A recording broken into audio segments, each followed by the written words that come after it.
I found the most gorgeous bag while I was vintage shopping in Japan. So we're going to talk all about this amazing Chanel bag that I purchased. And we're also going to talk a little bit about vintage shopping in Japan. This is the Chanel La Parisienne. So here she is in all of her glory, an emerald green bag with gold hardware. Absolutely stunning. We're going to go ahead and we're going to get on to the specifics, but here she is.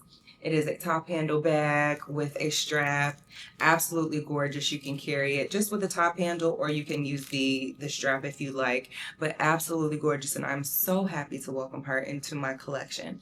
So let's go ahead and get into the bag and just all of the details. So let's go ahead and let's get into the top handle. So what we have is a green leather strip intertwined with the gold hardware, which makes for a really stunning top handle. If we move the top handle aside, you can see that there is a gold bar here that also says Chanel. One of the things that I love about this bag is the gold is not really like a gold, but it's like a brass color. So it's a little bit imperfect, which I absolutely love, and you can kind of see that on the handles as well, that it is not like a shiny gold. It's like a really, I don't know what it's called, but it's like a brass, but it's very imperfect, and I love that. And yes, it says Chanel here at the top. And then we have the strap. Now the strap can be obviously worn as the crossbody. This is also kind of that same, material with the green leather and the brass. And then you have the green strip here at the top. Now, what's nice about this is this can also go inside of the bag, which I feel like I have yet to carry it in this way. But I will. And so at that point you can carry it just like this, just using the top handle, which is absolutely gorgeous. And yes, the next time I carry this, I will be carrying it just like this because this is gorgeous. But as you can see, it has the Chanel here, and that is how you open the bag. And once you open the bag, I actually have my little bag inside of it, but you can see there is the inside, and there is a little pocket there, which is nice. You can put some cards or whatever it is that you want to put into there. And then right on the Chanel logo, if you can see, it also says Chanel as well, just like on the little detailing on the side. So also very nice. And here is the back of the bag. And here is the bottom of the bag. You also have the CCs on the side of the bar, which is also a really nice touch. And yeah, just overall a really stunning bag. So when it comes to secondhand bags, this bag is, I would say, in good to excellent condition. Absolutely no scratches. The only thing that I see are just like some imperfections in the leather that just come from wear. But I mean, no scratches or anything like that, just general, leather wear that happens over time. But overall, this bag is absolutely gorgeous, absolutely stunning. When I walked into the boutique, they had several different bags, and I really didn't know what I wanted. When I went to Japan, I said I wanted to get two bags. I wanted to get one bag that was on my wish list and one bag that I had never seen before. So this was the bag that I had never seen before. And the other part to that was a bag that I thought that I would never see again. And I don't know that I would ever see this bag again in store to actually pick up and try on. Now, one of the things that attracted me to this bag is the fact that it is not a Chanel classic flap, but it kind of looks like it, similar kind of makeup, but it is not a Chanel classic flap. And I don't know why, I just haven't really been attracted to a classic flap.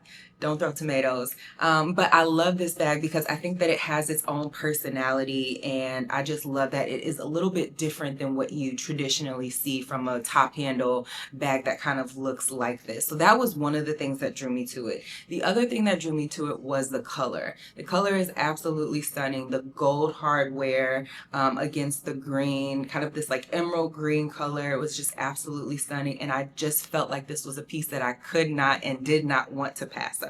So another thing that I love about this bag is this bag really inspired me to wear the bags that I have in my closet. Let me explain. So you guys know that I have a lot of bags, as I'm sure you guys have a lot of bags. And sometimes when you have a lot of bags, you kind of put different bags on a pedestal. Like, oh, this is my everyday bag, and this is the bag that I only wear to dinner or to special events. This bag really encouraged me to make this bag an everyday bag for me. And the reason why I say that is because I have one of the things that I was kind of toying with in my mind was, do I get this bag that's this green color? It's this kind of like emerald green color. Or do I not get it because I already have a kind of like a sagey green Dior saddlebag? So I was going back and forth in my mind around it, like, do I actually want to get this bag? Because be not mistaken, I love the bag, but the color really was part of what sold me. So I'm going back and forth in my mind. Do I really want to get another bag that's in this green color? And the answer is yes, for two different reasons. Number one, I feel like this bag, the shape of it is very different than the saddlebag. The saddlebag to me is a little bit more casual, if you want it to be, but a little bit more casual. This one, I feel like you can really dress up and dress down. And for that reason, I was really inspired to start wearing my bags. So now, ever since I've gotten this bag, I have been wearing the things in my closet that kind of just sit there and wait for a special occasion or a special outfit for me to pull them out. This bag really, really inspired me to do that. So I hope it kind of inspires you too. If you have some bags or shoes or clothes or whatever it is, accessories, jewelry that you're not wearing, wear your stuff. Wear your stuff, because number one, I love these accessories because they really make an outfit pop. And then also wear your stuff, because if you don't wear it, then what's going to happen to it? It's just become something that you collect. And yes, these are things that we collect, but we also pay money for them, so we should be wearing them. So that was the other thing that I was kind of inspired by when I went to purchase this bag. So now let's talk about vintage shopping in Japan and what that experience is like. I will say that vintage shopping in Japan was something that I knew was a thing and I was ready for it, but I was not ready for the amount of secondhand stores that they have. They have so many secondhand stores in Japan, no matter where you are. Tokyo, Osaka, Kyoto, just about every major city that we went to had these vintage stores. And when I say they had them, they had a lot of them.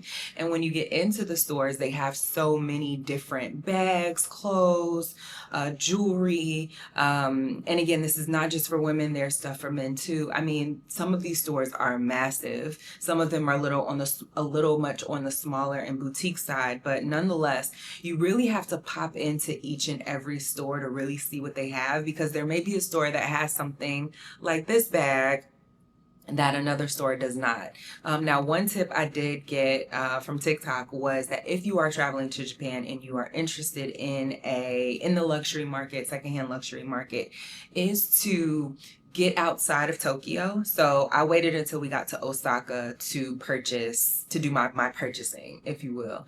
I think the prices are a little bit more expensive, as they probably would be in Tokyo as they were in than they were in other cities. So that's the first tip that I have.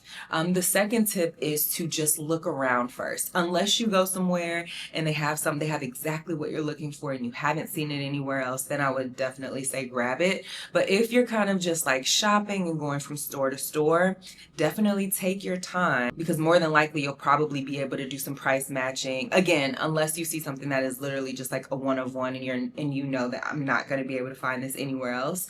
But if you're just kind of shopping around and you have time to kind of go to one store, go to another store, go back to another store, I would definitely say shop around, because there's just so many stores and every store has something different to offer. Some stores really do it up when it comes to like the Hermes and the Chanel.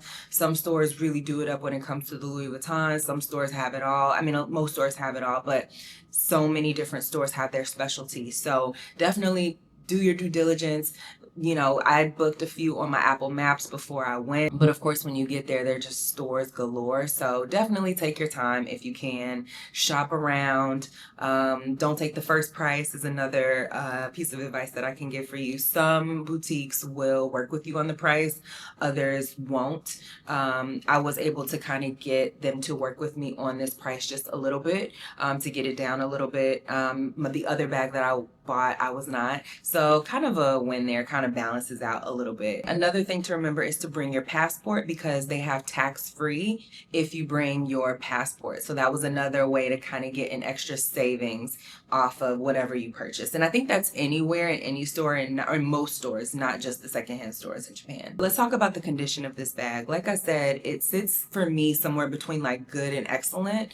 And that was pretty much the condition for all of the bags that I saw at the secondhand stores in Japan, which was really kind of shocking to me, because I feel like a lot of the stores in the States, you get a lot of like okay condition bags. They really look like they've been worn. And again, don't get me wrong, there were a few that, you know, I definitely would not have purchased. But for the most part, everything was pretty much in like stunning condition, which made it a little easier to shop, or maybe harder, but it made it a little bit easier to shop because everything was kind of up for grabs at that point. I wasn't like looking at it and having to assess all the different items to see, okay, this one, you know, has something, has an imperfection that I just can't get over. Everything was just like in immaculate condition. So another thing just to note, if you are traveling to Japan, if you are interested in secondhand items, I know there's like a Japan eBay. I have not messed around with that. I don't know what's on there. I only know what are at the secondhand stores physically